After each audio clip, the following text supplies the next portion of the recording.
علی بھائی یہ بتا دیجیے گا کہ جنگ جمل، جنگ صفین اور جنگ نہرواں کے حوالے سے اہل سنت کی کتب کیا کہتی ہیں؟ نیز مولا علی علیہ السلام اور ان کے مخالفی دونوں ہی بیک وقت درست تھے، جبکہ آپ لوگ سیدنا مولا علی علیہ السلام کو خلیفہ بھی مانتے ہیں۔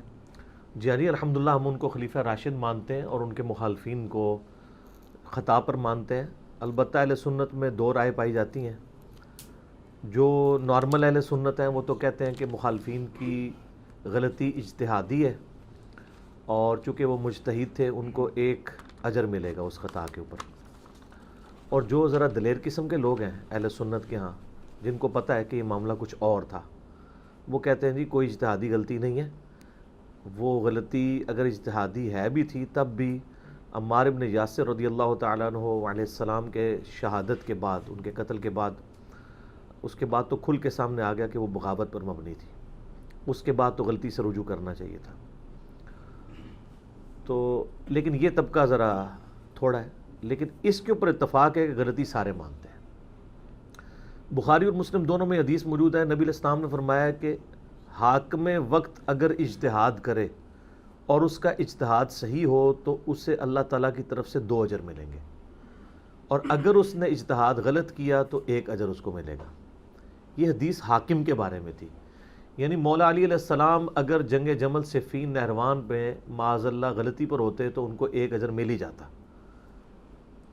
اور جو وہ اب درست ہیں الحمدللہ، اہل سنت اہل تشیع دونوں مانتے ہیں، اور بخاری مسلم میں درجنوں حدیث اس پر گواہ ہیں، تو ان کو 2 اجر ملیں گے۔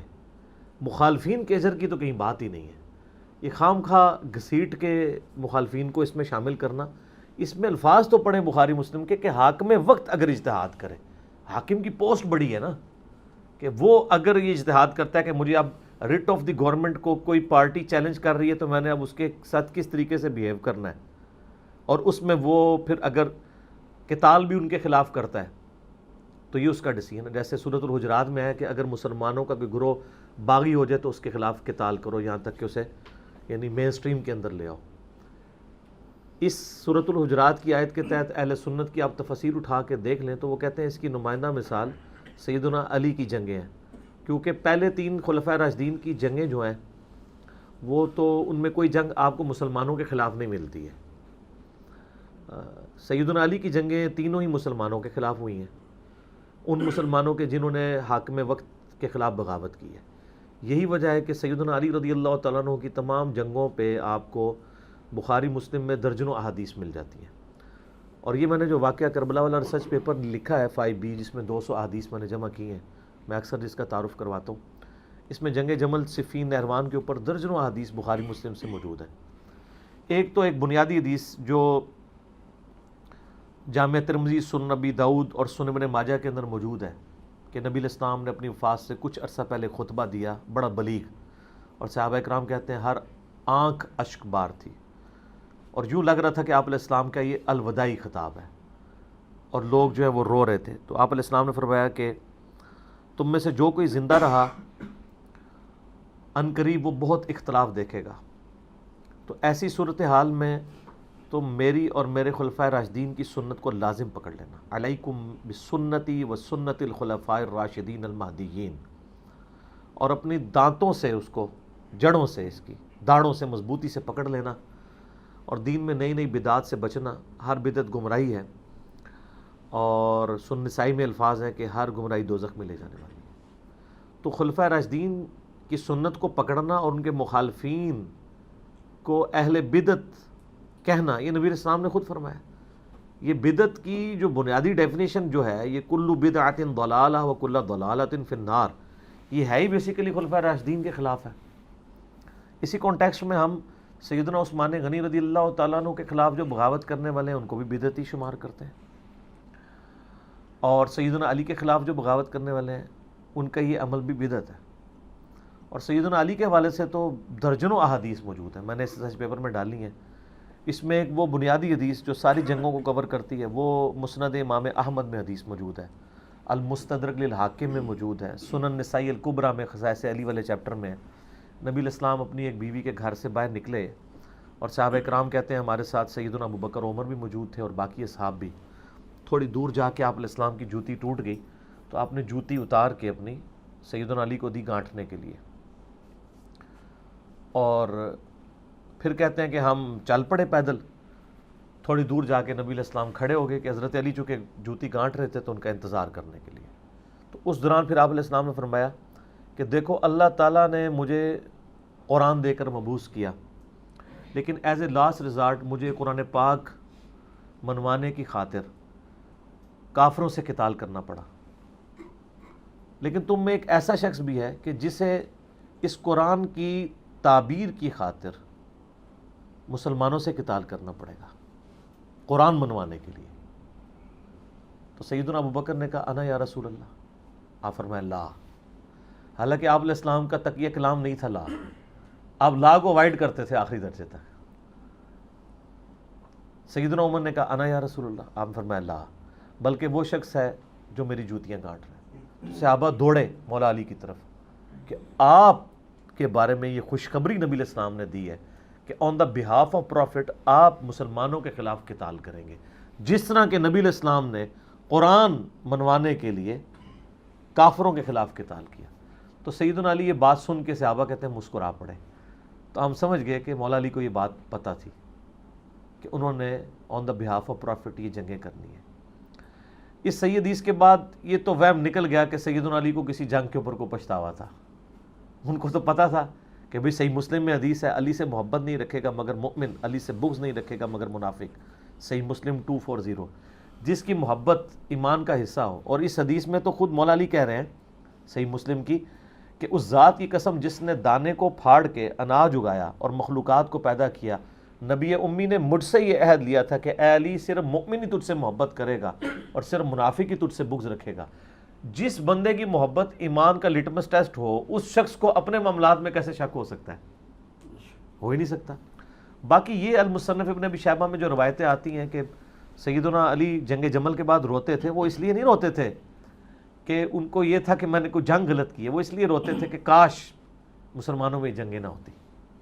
جس طرح کہ سورہ مریم میں آتا ہے کہ سیدہ مریم کو جبرائیل نے آ کے عیسیٰ علیہ السلام کی بشارت دی. اس کے بعد تو شک نہیں رہنا چاہیے تھا. لیکن جب حضرت عیسیٰ کی ولادت ہوئی تو وہ کیا کہتی ہیں؟ کاش میں بھولی بسری ہو گئی ہوتی، مجھے یہ دن نہ دیکھنا پڑتا کہ میں اپنی قوم کا سامنا کیسے کروں گی. اس کا یہ مطلب نہیں تھا ان کو جبرائیل کے وعدے پہ یا اللہ کے وعدے پہ شک تھا. انسان ہے نا. تو سیدنا علی کو بھی دکھ تھا اس بات کا کہ کاش یہ دن نہ آتا کہ میں اس وقت بھی نبی علیہ السلام کے ساتھ تھا جب چند لوگ تھے اور عرب میں ہم نے غلبہ حاصل کیا، پھر رومن اور پرشین امپائر بھی گر گئیں اور آج ہمارے سامنے مسلمانوں کا شرازہ بکھر رہا ہے اور میں اپنی کوشش کے باوجود اس کو سنبھال نہیں پا رہا مسلمانوں کی اندر کی ریشہ دوانیوں کی وجہ سے. تو اس کی وجہ سے وہ غم کھایا کرتے تھے، گریہ کیا کرتے تھے. تو یہ یعنی بنیادی حدیث ہے کہ آپ کو قرآن کی تعبیر کی خاطر جہاد کرنا پڑا مسلمانوں کے خلاف. اور وہ جنگ جمل، صفین، نہروان تینوں ہمارے پاس موجود ہیں. المصنف ابن ابی شیبہ جو امام بخاری مسلم کے استاد ہیں، ان کی جو کتاب المصنف ابن ابی شیبہ ہے آلموسٹ 38-39 ہزار احادیث کا مجموعہ ہے. اس کا آخری چیپٹر آپ پڑھ لیں، جنگ جمل، صفین، نہروان تینوں کے اوپر علیحدہ چیپٹر ہیں کتاب الجمل میں. میں نے کئی دفعہ دکھائے ہیں، وہ آلموسٹ میجورٹی حدیثیں میں نے اپنے ریسرچ پیپر میں کور کی ہیں. وہ ساری آلموسٹ وہاں پہ موجود ہیں اور کئی حدیثیں بخاری مسلم میں بھی ہیں. آپ جنگ جمل کے بارے میں جو سیدہ عائشہ اور سیدنا طلحہ اور زبیر رضی اللہ عنہم اجمعین کا جو معاملہ ہوا، وہ ڈیٹیل طلب ہے میرے، اس کے اوپر جنگ جمل کے اوپر کلپ لاکھوں لوگوں نے دیکھے ہیں، وہ آپ دیکھ سکتے ہیں. مسند احمد میں حدیث ہے، مجموع الزوائد میں ہے، المستدرک الحاکم میں اور کئی کتابوں میں کہ نبی علیہ السلام نے فرمایا میری اس بیوی کا کیا حال ہوگا جس پہ حوب کے کتے بھونکیں گے. حدیث حوب پہ میرا کلپ لاکھوں لوگوں نے دیکھا، آپ یوٹیوب پہ دیکھ لیں. سیدہ عائشہ جب نکلی جنگ جمل کے لیے، اس وقت تو جنگ کا ارادہ نہیں تھا، بعد میں معاملات بگڑ گئے. تو حوب نامی جگہ پہ جب پڑاؤ کیا، وہاں پہ کتے بھونکے، تو انہوں نے کہا میں تو اب آگے نہیں جاؤں گی، میں نے تو نبی علیہ السلام سے سنا تھا کہ میری ایک بیوی کے ساتھ یہ معاملہ ہوگا. تو حضرت زبیر نے کہا کہ نہیں اماں آپ آگے چلیں، آپ کی وجہ سے شاید کوئی صلح ہو جائے. صلح کیا ہونی تھی، پھر وہ لڑائی والا معاملہ ہی ہوا. سیدنا علی کی شفقت کی وجہ سے حضرت عائشہ کی بھی جان بخشی ہوئی، انہوں نے بڑی عزت کے ساتھ ان کو واپس ان کے بھائی محمد بن ابی بکر کے ساتھ بھیج دیا. اب بھائی ان کا محمد بن ابی بکر حضرت علی کے ساتھ تھا کیونکہ اس کی پرورش ساری حضرت علی نے کی تھی. حضرت بکر صدیق کی جو ایک بیوی تھی نا، اسماء بنت امیس، حضرت ابوبکر کی وفات کے بعد ان سے نکاح کر لیا تھا مولا علی نے، اور اسی سے محمد بن ابی بکر تھا. محمد بن ابی بکر کی اس وقت عمر آلموسٹ ہوگی کوئی 5-6 سال. تو اس وقت سے پھر حضرت علی نے ان کی پرورش کی ہے، اور وہ سیدہ عائشہ کو خیمے میں جا کے سمجھاتا تھا کہ آپ یہ غلط طرف جا رہی ہو. بعد میں حضرت عائشہ روتی تھی، صحیح بخاری میں آتا ہے، اور کہتی تھی مجھے میری سوکنوں کے ساتھ دفن کرنا، میں نہیں چاہتی کہ نبی علیہ السلام، ابو بکر، عمر کی وجہ سے لوگ میری تعریف کریں. اور مصنف ابن ابی شیبہ میں موجود ہے کہ مجھے نبی علیہ السلام کے بعد مجھ سے ایک ایسا نیا کام سرزد ہو گیا. اب میں بدعت کا لفظ نہیں بولتا، اردو میں ترجمہ کر دیتا ہوں کہ یہ والا معاملہ. اور اس پہ شیخ البانی نے باقاعدہ سلسلہ حدیث صحیحہ میں کمنٹس کیے کہ اس نئے کام سے مراد ان کا جمل کے لیے نکلنا تھا. وہ قرآن میں موجود ہے نبی کی بیویوں گھروں میں ٹھہری رہو. تو ان کو اس بات کا غم تھا کہ مجھ سے یہ غلط کام ہوا ہے. اور یہ یعنی جنگ جمل کے حوالے سے واضح حدیث موجود. پھر عمار بن یاسر والی حدیث تو بخاری مسلم دونوں میں ہے کہ سیدنا عمار بن یاسر کو نبی علیہ السلام نے دیکھا غزوہ خندق کے موقع کے اوپر یا مسجد نبوی کی تعمیر کے دوران. باقی لوگوں نے ایک ایک پتھر اٹھایا ہوا ہے اور انہوں نے 2 بھاری پتھر اٹھائے ہوئے ہیں، یعنی اتنے وہ دین کے لیے جذبہ کرنے والے تھے.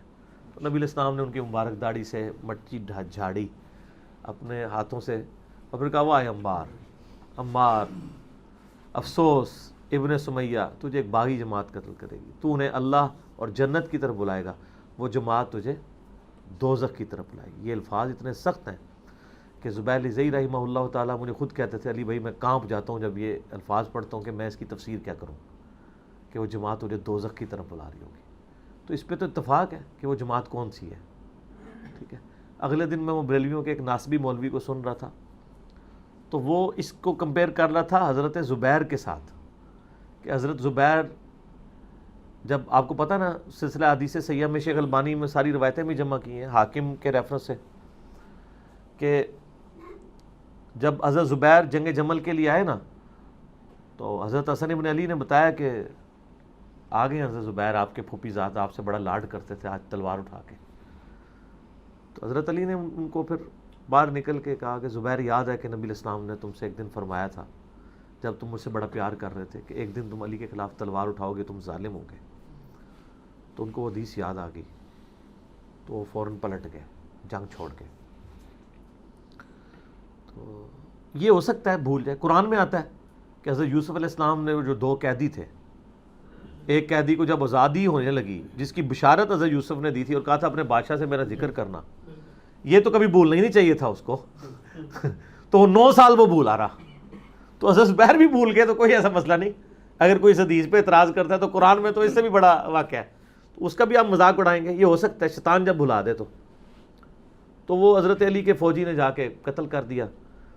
جب حضرت علی کو خبر پہنچی تو انہوں نے کہا کہ میں زبیر کے قاتل کو جہنم کی بشارت دیتا ہوں، کیونکہ نبی علیہ السلام نے فرمایا تھا کہ زبیر کا قاتل دوزخ میں ہے. تو وہ شخص پھر کہنے لگا ہم آپ کی خاطر، ان کا میں نے تمہیں بھیجا تھا، اسی لیے اطاعت امیر کا حکم ہے. تو وہ پھر خارجیوں میں شامل ہو گیا. تو وہ ناسبی مولوی جو ہے نا وہ بریلویوں کا، وہ کہتا ہے کہ جی اس بنیاد پہ پھر آپ حضرت علی کی پارٹی کو بھی پھر دوست کی پارٹی کہیں، کیونکہ حضرت علی نے خود ہی کہا کہ زبیر کا قاتل جو ہے وہ دوست کی ہے. زبیر کے قاتل کو دوست کی کہا ہے نا، اس قاتل کی جماعت کو تو دوست کی نہیں کہا. اس کو تو مولا علی خود کہہ رہے ہیں. یہاں الفاظ ہے کہ عمار کو ایک باغی جماعت قتل کرے گی. اس پوری پارٹی کو جو مولا علی کے خلاف کھڑی ہے باغی جماعت دوزخ کی طرف لانے والی کا ہے. تو آپ دیکھیں چھوٹے چھوٹے فرق کے ساتھ یہ منطق لڑا کے کس طرح اینالوجی سیم بنانے کی کوشش کرتے ہیں. ٹھیک ہے. تو یہ کیا سمجھتے ہیں لوگ گھاس کھاتے ہیں؟ ہمیں نہیں پتا کہ آپ 2 بالکل ڈیفرنٹ چیزوں کو ایک بنا کے پیش کر رہے ہیں. تو یہ کلپ میں نے حالیہ دنوں میں دیکھا تو وہ ایک ٹی وی چینل پہ، ایک انگلینڈ سے ٹی وی چینل چلتا ہے، تو وہ ناسبی بیٹھ کے تو اس طرح کی باتیں کر رہا تھا. تو جاہل آدمی مطلب پتہ ہی نہیں ہے کہ 2 چیزوں ڈیفرنٹ چیزوں کو آپ ایک طرف ایک انڈیویجول ہے، ایک طرف پوری جماعت کو کہا ہے. حالانکہ وہاں بھی ایک انڈیویجول بھی تھا، مسند احمد میں موجود ہے، ابو الغادیہ نام کا بندہ ہے، صحابی ہے، اور عام صحابی نہیں ہے، صلح حدیبیہ کا صحابی ہے. اور مسلم شریف میں حدیث ہے کہ جو لوگ جنہوں نے بیعت رضوان میں میرے ہاتھ پہ بیعت کیا ان کو دوزخ کی آگ نہیں چھوئے گی. یہ حدیث مسلم شریف میں ہے، ابو داؤد میں بھی ہے، صحیح مسلم میں بھی موجود ہے. ابو الغادیہ جو ہے وہ اصحاب شجرہ میں سے ہے.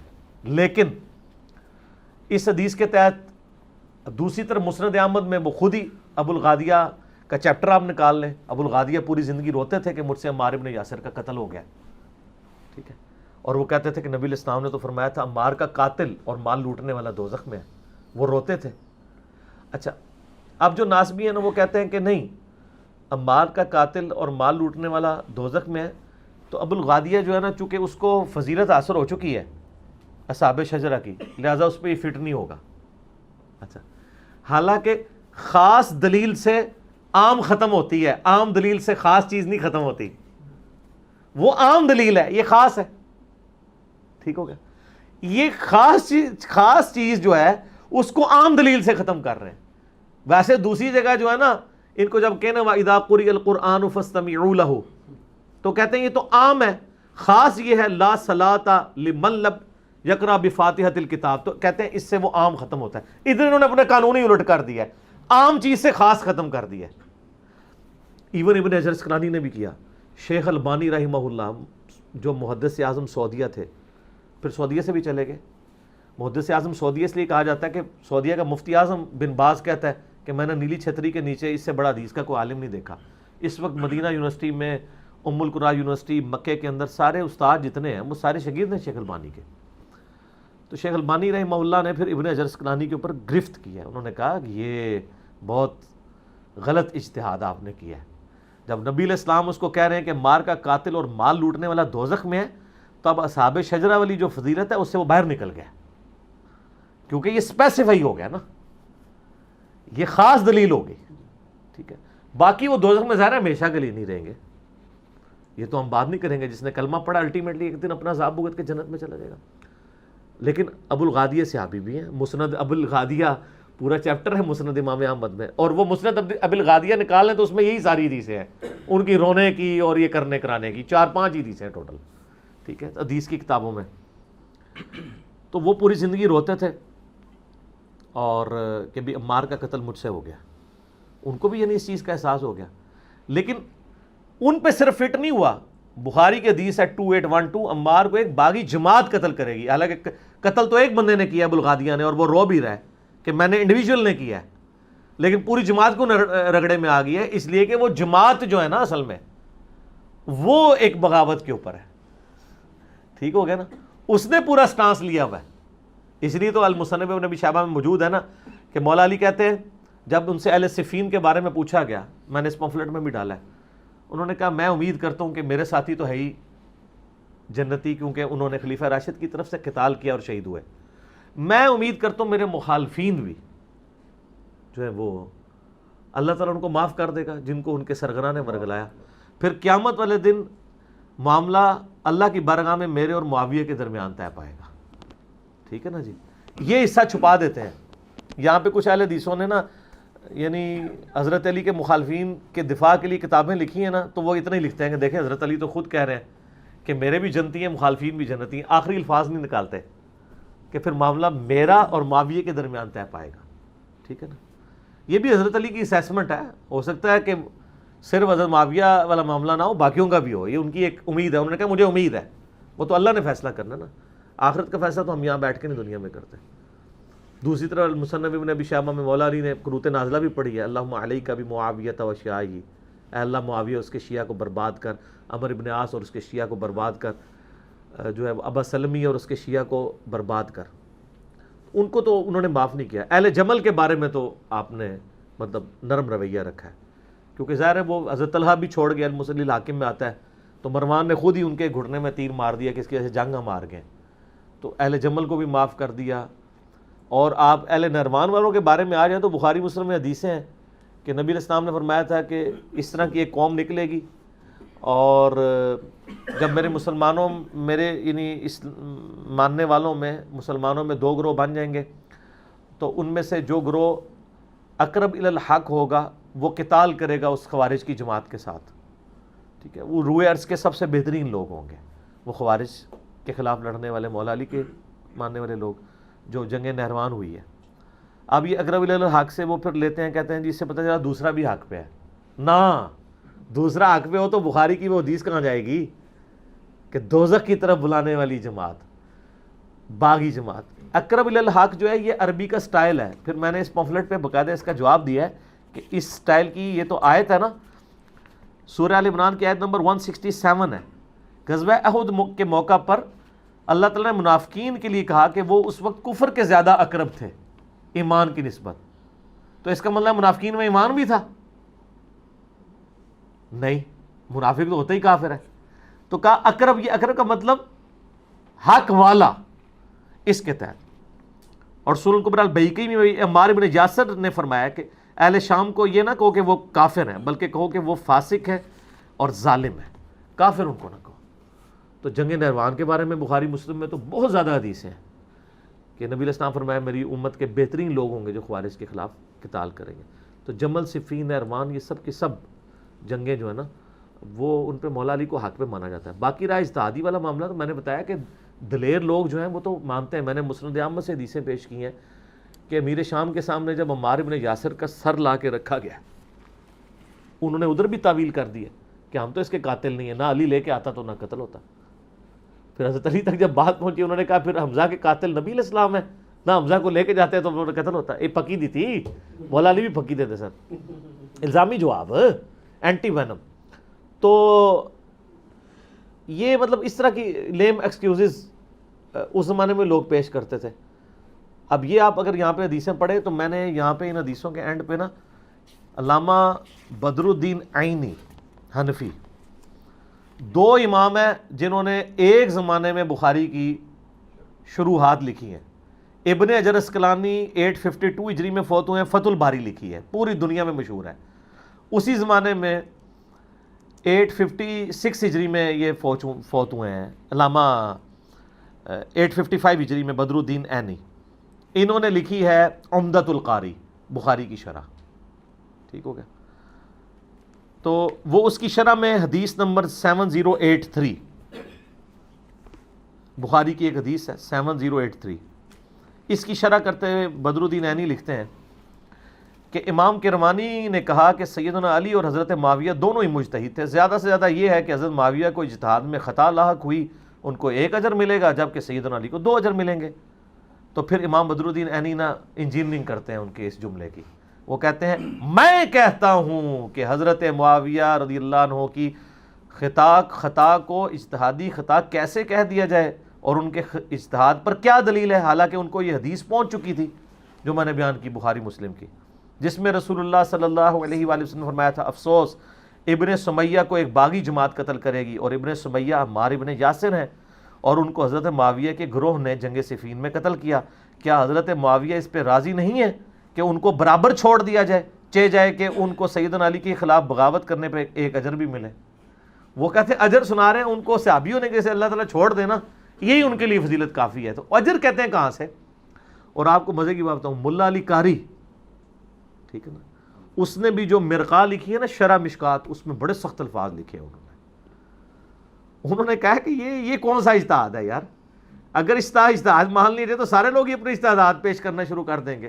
انہوں نے کہا ہمیں تو یہ بھی پتہ چل گیا کہ وہ جو جنگ بھی تھی نا اس کی انٹینشن جو ہے وہ قصاص عثمان نہیں تھی, انٹینشن کچھ اور تھی. اب اتنا ہی لکھ سکتے تھے نا, اس سے زیادہ نہیں لکھ سکتے. تو مجھ سے مزاج لوگ ہر جگہ موجود ہیں, اور ہم ان لوگوں کے اقوال کے سر کوئی محتاج نہیں ہے. یہ جو آپ سلف کے فام کی جب بات کرتے ہیں تو ہم ان اسلاف کو بھی پیش کرتے ہیں نا, یہ بھی تو اہل سنت کے اسلاف ہے نا.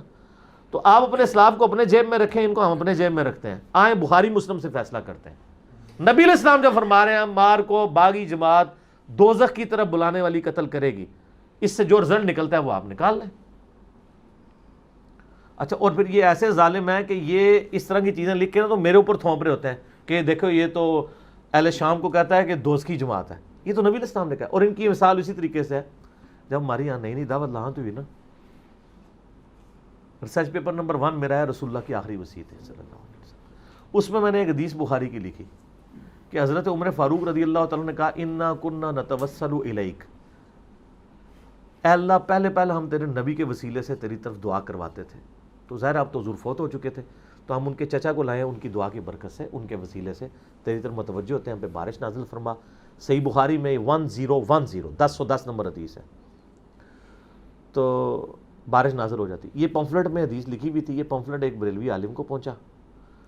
جہلم میں ایک وہ بریلوی عالم تھے، انہوں نے کیا کیا کہ ایک دھمکی آمیز خط میرے گھر بھیجا، وہ ہمیں پتہ چل گیا کس نے بھیجا، ہینڈ رائٹنگ سے پتہ نہیں، اس پہ انہوں نے اس حدیث کو نا انڈر لائن کیا ہوا اور خط میں لکھا ہوا کہ یہ جو گستاخانہ قیدہ تم نے لکھا ہے، حدیث کو گستاخانہ قیدہ، حالانکہ میرے تو اپنے کمنٹس ہی نہیں تھے، وہ تو حضرت عمر کے کمنٹس تھے. یہ ان لوگوں کا علمی لیول میں آپ کو بتا رہا ہوں، موضوعات شریف والوں کا. اور کہا کہ اپنے اس عقیدے سے توبہ، آج شام تک شاندار چوک میں لٹکا دو ہمارے جہلم شہر میں. یہ میں بات کر رہا ہوں 2008-9 کی، ورنہ میں ممتاز قادری کے مشن کو آگے لے کے چلوں گا. ٹھیک ہے، تو یعنی ان لوگوں کا یہ حال ہے. ٹھیک ہے، تو وہ حدیث کو انڈر لائن کیا ہوا تھا اس نے. ادھر بھی نہیں، یہ ہمارے جب جواب دیتے ہیں نا، پوسٹیں لگاتے ہیں یا پمفلٹ کا جواب دیتے ہیں، وہ حدیث کے الفاظ کو میرے منہ میں ڈال رہے ہوتے ہیں کہ یہ کہہ رہا ہے دوزخ کی طرف لانے والی جماعت. ٹھیک ہے، میں نے اللہ کے فضل سے یہ 200 روایتیں جو کربلا کے اوپر جمع کی ہیں پس منظر پہ، جمل، صفین، نہروان، شہادت عثمان رضی اللہ عنہ علیہ السلام کے اسباب، کہیں پہ بھی اپنے ذاتی کومنٹس کو ایک رزلٹ کے طور پہ نہیں پیش کیا. جو کچھ حدیث میں لکھا ہوا ہے، حالانکہ بڑے بڑے سخت الفاظ تھے، لیکن میں نے ان کو حدیث میں ہی رہنے دیا ہے کہ یار آپ خود فیصلہ کر لیں. آپ اگر آپ یہ سمجھتے ہیں ان حدیثوں کو آپ آن کرتے ہیں تو اپنے ممبر پہ حدیثیں بیان کر دیں، خود شرح اس کی بیان کر دیں. آپ کی عوام خود ہی پوچھ لے گی کہ یار یہ کیا، وہ کہے گی یہ تو شرح بنتی نہیں ہے. ٹھیک ہے، یہ شرح تو یہ نہیں ہے، یہ تو شرح ہے، شرح نہیں ہے. تو جنگ جمل، صفین، نہروان پہ اہل سنت کا موقف یہ ہے کہ مولا علی حق پہ تھے، لیکن مخالفین کو ہم کافر نہیں کہتے، فاسق اور ظالم سمجھتے ہیں، اہل بدعت سمجھتے ہیں. ٹھیک ہو گیا، بس جنرلی بات کرتے ہیں، ہم اسپیسیفکلی کسی کا نام نہیں لیتے. یہ ہمارا ریسرچ پیپر ہے میرے بھائیوں، ریسرچ پیپر نمبر 5B، واقعہ کربلا کا حقیقی پس منظر 72 صحیح الاسناد احادیث کی روشنی میں، جس میں نے اہل سنت کی مین سٹریم کی کتابوں سے تقریباً 200 روایتیں جمع کی ہیں. اکثر صحیح بخاری اور صحیح مسلم سے احادیث ہیں، اور جو بخاری اور مسلم سے ہٹ کے باقی روایتیں ہیں ان کے اوپر میں نے دور حاضر کے جو بڑے بڑے محدثین ہیں، شیخ البانی رحمہ اللہ تعالی، شیخ زبیلی رحمہ اللہ تعالی، شیخ شعیب ارناؤت رحمہ اللہ تعالی، اس کے علاوہ سلیم اسد حفظہ اللہ تعالی، شیخ غلام مصطفیٰ ظہیر حفظہ اللہ تعالی، اور باقی جو بڑے بڑے محدثین جن کی یعنی یہ فیلڈ ہے، ان کی تحکیم کے ساتھ احادیث جمع کی ہیں. اور آلموسٹ سنی شیعہ کنفلکٹ کے اوپر کربلا کے کانٹیکسٹ میں جتنی باتیں میں نے اس میں کور کی ہیں، یعنی خلافت راشدہ کی مدت کتنی تھی، خلفائے راشدین کون ہیں علیہم الرضوان و علیہم السلام اجمعین، اس کے بعد شہادت عثمان کے اصلی اسباب کیا تھے بخاری اور مسلم کی روشنی میں، اس کے بعد جنگ جمل، صفین، نہروان، اور پھر اس کے بعد حضرت معاویہ رضی اللہ تعالیٰ عنہ کا دور ملوکیت، اور پھر صلح حسن، پھر الٹیمیٹلی یزید کا ولی عہد بننا، اور پھر حکومت سنبھال کر سیدنا حسین ابن علی رضی اللہ تعالیٰ عنہما و علیہم السلام کی مظلومانہ شہادت تک. یہ پوری کی پوری ڈیٹیلز حکمرانوں کی لکھوائی ہوئی تاریخ سے نہیں، بلکہ صحیح الاسناد احادیث سے، جو اہل سنت کی مین سٹریم کی کتابیں جو آپ کے سامنے نہ صرف پڑھی ہوئی ہیں بلکہ یہ پڑھی ہوئی ہیں. ایک ایک کا نمبر میں نے بیروت دارالاسلام، اور جو بیروت میں آپ کو پتہ ہے کلمی نسخے بھی موجود ہیں حدیث کی کتابوں کے، ان کا ہے وہ دارالکتب العلمیہ جو یہ ساری حدیث کی کتابیں چھاپتا ہے، ان کی جو انٹرنیشنل نمبرنگ ہے، اور میں حرمین بھی جس کو فالو کرتے ہیں اس کے مطابق میں نے یہ سارے کے سارے نمبر اس میں ڈالے ہیں. آپ کاؤنٹر ویریفائی بھی مکتبۃ الشاملہ اور باقی سافٹ ویئر سے کر سکتے ہیں. یہ ریسرچ پیپر میرے بھائیوں، واقعہ کربلا کا حقیقی پس منظر 72 صحیح الاسناد احادیث کی روشنی میں، اس کی ہارڈ کاپی آپ ہماری اکیڈمی سے فری منگوا سکتے ہیں. اس کے لیے آپ ہمارے اکیڈمی کے نمبر کے اوپر رابطہ کر سکتے ہیں، +92-321-5900-162، +92 کے کوڈ کے ساتھ 321-5900-162. صبح 9 سے لے کر ظہر تک، اور شام کو عصر سے لے کر مغرب تک یہ یعنی فون اویلیبل ہوتا ہے. اس پہ آپ رابطہ کر کے ہارڈ کاپی اپنے گھر فری منگوا سکتے ہیں. سافٹ کاپی کے لیے آپ ہماری ویب سائٹ اہلسنتپاک.com پہ جا کے ڈاؤن لوڈس والے پورشن سے اسے ڈاؤن لوڈ بھی کر سکتے ہیں. یہ سافٹ ویئر جو عربی اویلیبل ہیں یا اردو اویلیبل ہیں، ان میں جو آپ کے پاس آلریڈی PDF بھی اویلیبل ہیں حدیث کی کتابوں کے جو انٹرنیشنل نمبرنگ پہ ہیں، آپ ان کے ساتھ ان کو میچ کریں گے تو ایک ایک حدیث اسی نمبر کے اوپر انشاءاللہ تعالی ملے گی.